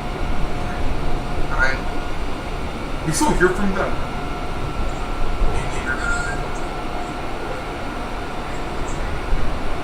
You still hear from I haven't heard from him ever since after I left my first ex. 123.85 for Air Canada Yeah. 779. So, you know, the last time I saw him in person was September 2019 when it was me, Jer, who else was Air at Canada the 7799 Washington Center. Continue to TATZ as planned. I don't know, but it was. But anyway, we were bundled up and that was it. Yeah, even Mario Caanda, I barely even talk to him. Well, yeah, now he's getting married to what's her name now, Dominique. Yeah. The other schmuck, it's, I'm not friends with him anymore, it's what, 4 or 5 years now? You know what I'm talking about. Dan.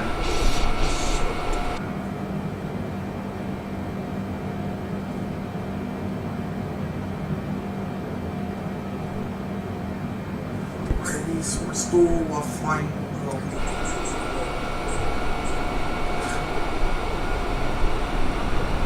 Whatever.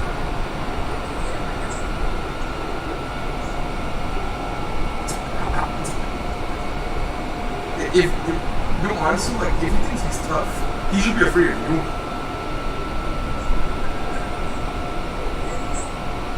Right. Maybe he's scared of Melanie. That one there is a live one. His girlfriend's on live one. This fuck.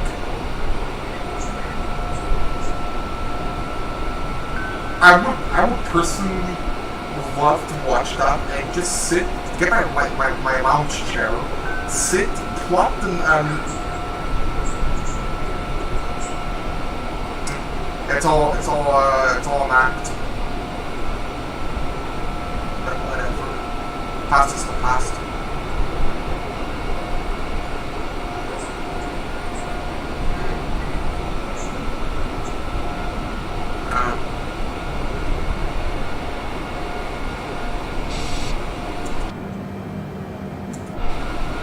Whatever. He's with her now. I guess I have no idea.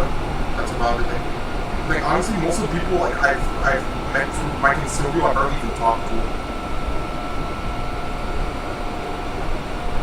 Like now it's just you, Jer, obviously, Sam, Michael, Stephanie, so we're still friends, and yeah, that's about it.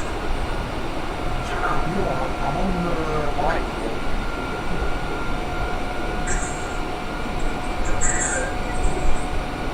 Yo.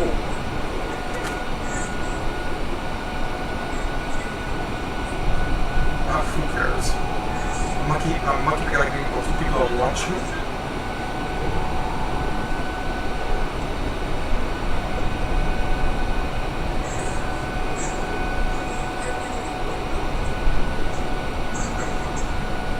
Putting me on what?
Hours to go, and we're still flying over Virginia, then onwards towards North Carolina, then touch somewhere outside of Georgia and Florida, and then probably cross under Miami to head towards the 90-mile strip towards Cuba.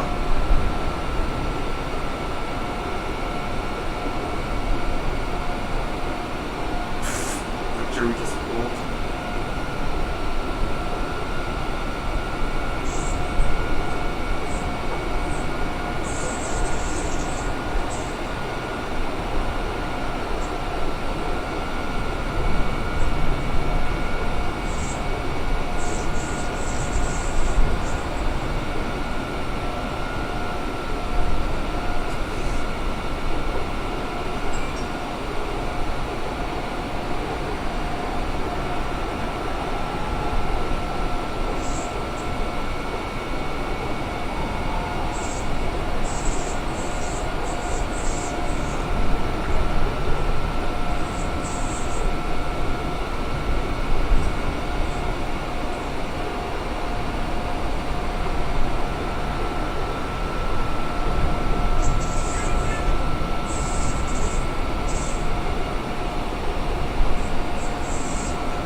Funniest part is that like everyone says Voldemort's scary, but I'm sorry. If there's anybody in Hogwarts, I'd try to run away from. It's gotta be Umbridge.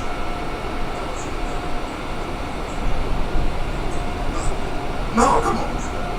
McGonagall, I find she's a spitting image of my mom. Professor McGonagall from Harry Potter. Hey Ma, if you were Professor McGonagall, you think she'd be a spitting image of you? Yeah, when you're in your 80s. Yeah, pretty much. Actually, Professor McGonagall, I'm like, it's her eyes remind me of my grandmother's eyes. You know how like McGonagall, when she stares you down, the stare of death, right? My grandmother's facial expression was like Professor McGonagall.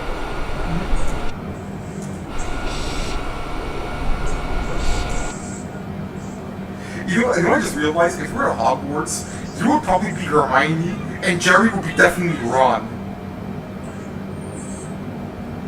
Okay. Well, yeah, because Jerry's a redhead. Isn't Ron a ginger?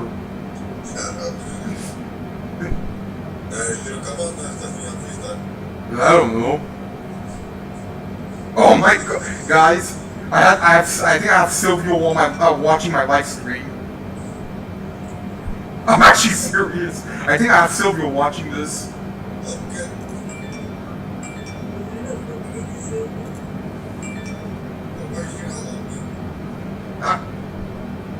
No, it's okay. No one's even watching.